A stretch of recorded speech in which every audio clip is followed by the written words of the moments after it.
The 2025 MotoGP season is now done. There were a lot of things to talk about this year. I have opinions, you have opinions, and what better way to voice your opinions than with an award show? We did one of these last year and it was really fun, so we're running it back. I asked you to give me your thoughts and opinions on a bunch of different categories in this Google form, and you did. Thank you so much to all the responses, especially considering it was only out for like a week. Sorry it was such a short voting period. Life is busy right now and I gotta get this out. Without further ado, please like the video and subscribe and enjoy the 2025 Beehive Paddock Awards. Let's begin. Most Improved Rider. The Most Improved Rider Award. This one goes to whichever rider in MotoGP improved the most this year compared to their previous performances. Now, limiting this to MotoGP does exclude some notable candidates, in Moto3 and Moto2 especially. We saw riders make great leaps this year, including but not limited to Manu Gonzalez, Diogo Moreira, Jose Antonio Rueda, and Barry Peltis. However, the four candidates with the most votes for this award were Alex Marquez, who made a great leap to win 3 races this season, Marc Marquez, who won a dominant world title in his first year as a factory Ducati rider, Marco Bezzecchi, who had a great return to form on the factory Aprilia, and Raul Fernandez, who had a spectacular end of the season after 4 years of MotoGP mediocrity. The winner, by a close margin, is Alex Marquez, and I have to agree. Despite Fernandez's leap perhaps being larger, he didn't have the sustained success that the younger Marquez brother did. Alex went from being a mid-pack rider to a bona fide title contender. Well, in a normal year that his brother isn't dominating, that is. Alex had 4 Sunday podiums in the Premier class coming into this season, a figure which he has since quadrupled with 12 Sunday podiums and 3 Grand Prix wins this season alone. He found a podium on Saturday or Sunday every weekend for the first 11 rounds of the season, and was consistently one of the few riders who was able to almost match his brother's pace during races. I've said it before, I'll say it again. Alex's most impressive achievement this year is make it so that I have to differentiate between which Marquez brother I'm talking about, and he more than deserves the award for Most Improved Rider. Next up is the Funniest Moment of the Season award. There were some great ones this year, but the 4 finalists are Marc Marquez sprinting off the grid in Coda to go and change his bike at the last second, Valentino Rossi unfollowing the official MotoGP Instagram account after Marc Marquez won the Italian Grand Prix, Marco Bezzecchi's San Marino sprint celebration where he carried a wooden leg around the track in homage to one of his favorite childhood movies, and Somkiat Chantra's insane Portimao wheelie and the accompanying interview, where he had some choice words about the way that it felt. And the winner is Marc Marquez sprinting off the grid. Yeah, I have to agree here. The comedic timing on this was perfect. You could not have scripted this better. The way that the camera holds on him staring up at the clock above the start-finish straight, and then most of the MotoGP intro plays, but it's cut short, and now the grid is in chaos. And then we get a replay of Marc just turning and booking it off the grid. It is undeniably hilarious how abruptly he just goes, and everyone else just follows him because, yeah, that's Marc Marquez, clearly he knows something we don't, right? They couldn't have scripted a better time for it to happen. It was just perfect. Next is the feel-good moment of the year.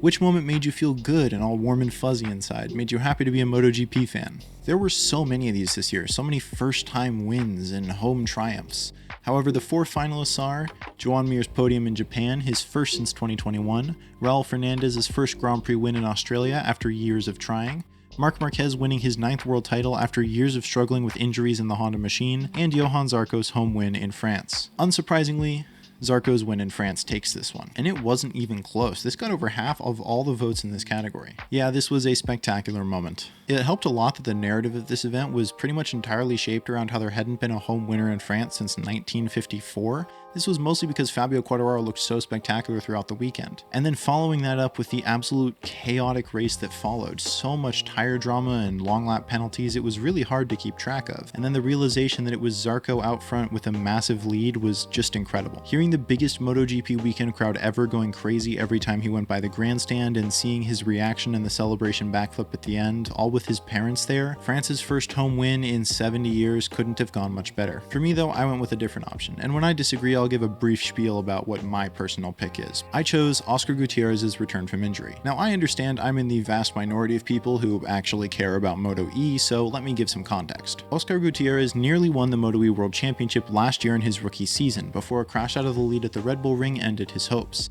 He came back this year and won the first race of the season before a really nasty crash in which he was hit by a fellow rider in race 2 took him out of contention, but was able to return for the final rounds of the season, and at the final round in Portugal, found a front row qualifying. He broke down in tears during his qualifying interview because he couldn't believe that he was back performing at the top. After that, he would go on to win race 2 in Portugal. It was absolutely incredible to see. Most controversial moment. From the feels good to the I don't know how to feel, This is the award for whichever moment caused the most stir, drama, and controversy in the community this year. The finalists are Bagnaya's GP25 struggles, the Jorge Martin vs Aprilia saga, the Moto3 sighting lap crash and the subsequent handling of it in Malaysia, and the various celebrations from Rossi's friends and Italian fans after Marc Marquez's San Marino crash, which were all shown on the global feed. The winner by a very slim margin was the Martin and Aprilia drama. This makes a lot of sense. Martin had one of the most disastrous title defense campaigns ever seen. Injured in preseason testing, he would attempt a return in Qatar only to suffer even more severe injuries. It was then rather publicly announced he wanted to leave his spot at the factory Aprilia team, a position he had just gotten this year after leaving Ducati in dramatic fashion last season. This was followed by a series of statements from both sides where it increasingly looked like Martin was ready to leave Aprilia as soon as possible.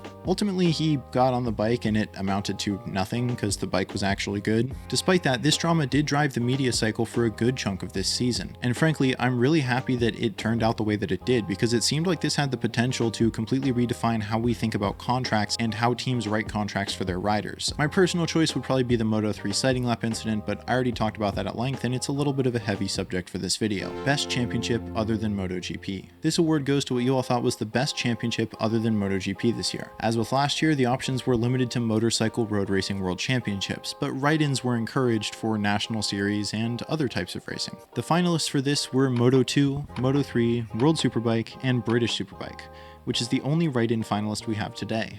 Very impressive, British Superbikes. The winner with the largest margin of any winner today is Moto2. This makes so much sense. It's the only Grand Prix World Championship where we had a serious title fight all throughout the season, including a slight twist at the end. This, coupled with several rookies like Daniel Gatto, David Alonso, and Colin Vire making great first impressions, and riders like Denis Onchu, Albert Arenas, and Barry Baltus having amazing seasons, there were weekends this year where I was more excited for Moto2 than MotoGP, which is an incredible feat for what is usually considered the least exciting of the Grand Prix World Championships.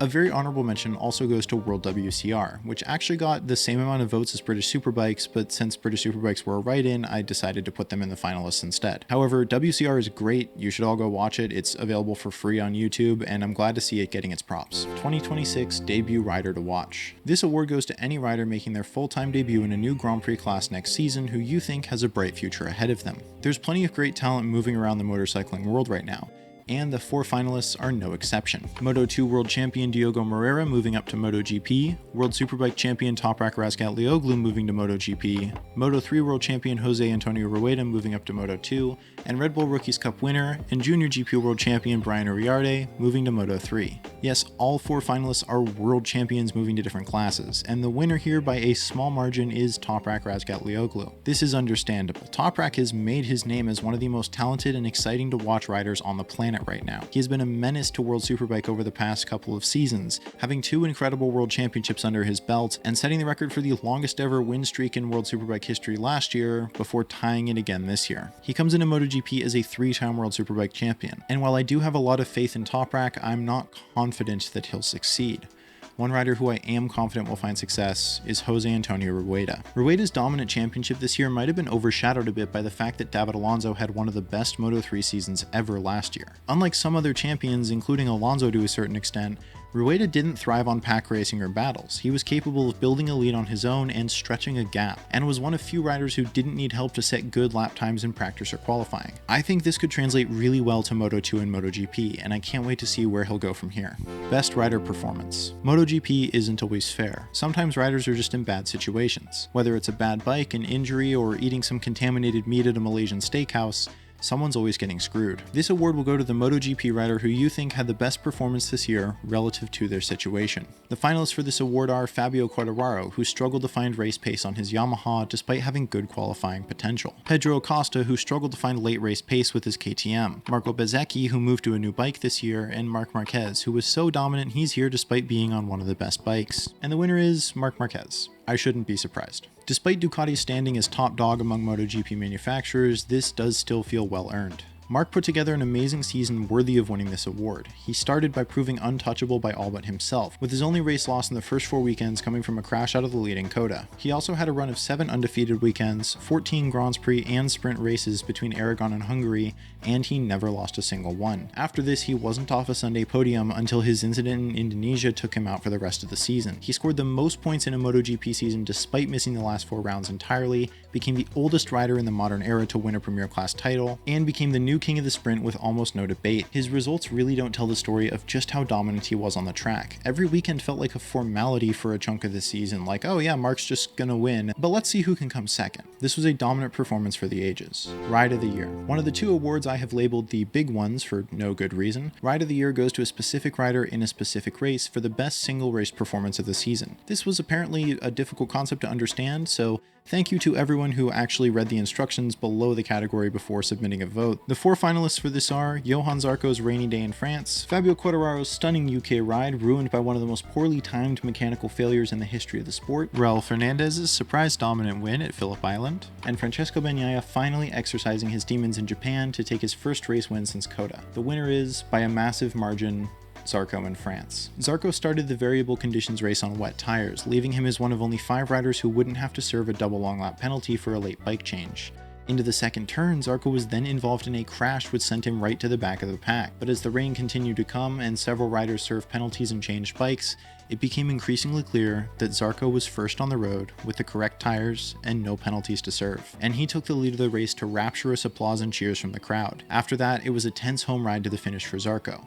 Marc Marquez tried to close an 8-second gap, but Zarco was able to keep the pace, leaving Zarco alone and letting him cross the finish line as the first French Premier Class home winner since 1954 and the first Honda winner since 2023. Zarco's win is an amazing moment, and I totally get why it wins for so many of you, but to me it wasn't the strongest performance of the season. Yes, his control in the wet weather and ability to keep pace with Marc Marquez was incredible, but ultimately a huge part of this win came from the team's weather data, with it being widely reported that Lucio Cecchinello had access to weather data other teams didn't, which helped him make his decision. It was also just a chaotic race without much traditional wheel-to-wheel action, which is what I more look for in a great performance. For me, the ride of the season goes to Jose Antonio Rueda's last to first win in the UK.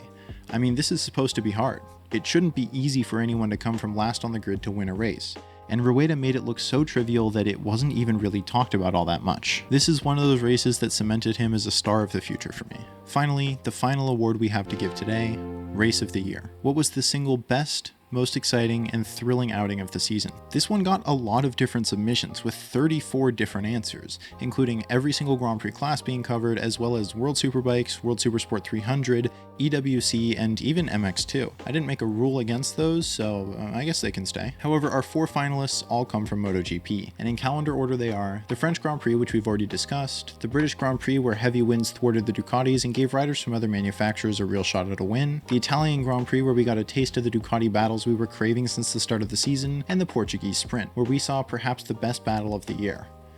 The winner is, yeah, most of you saw this coming. And I have to agree here. I know I just said it wasn't the ride of the year, but the race itself was just spectacular. I totally get it if this isn't what you're looking for in a race. I mean, it didn't have that traditional wheel-to-wheel action. It was a chaotic mess.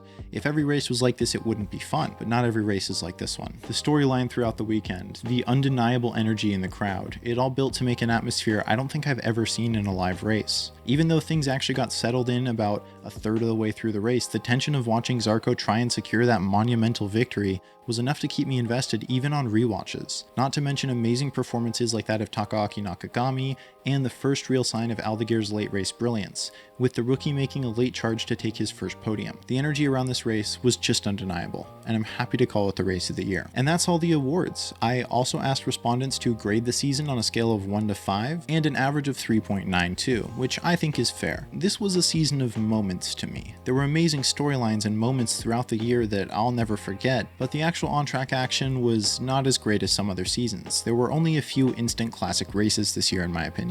But the story of this season, the moments that we got, the pictures, and those memories, those are unforgettable. And it was still a great year to be a MotoGP fan. Here's to another great season. Thank you so much for supporting me this year, and thank you for watching. A special thank you to my channel members, MBP2112, Venturian CRO, Sean, Moto Sapien, B, Jack the World's Fastest Maori, Drew Gibbs, Really Very Bored 1, Carl Ruppersberg, Friday 42, Troy the Boy, Money Penny, Luis Campos, ASX91, and Ian Ellison. Please like, subscribe, and leave a comment down below. What do you agree with? What do you disagree with? What did you vote for? And have a fantastic day.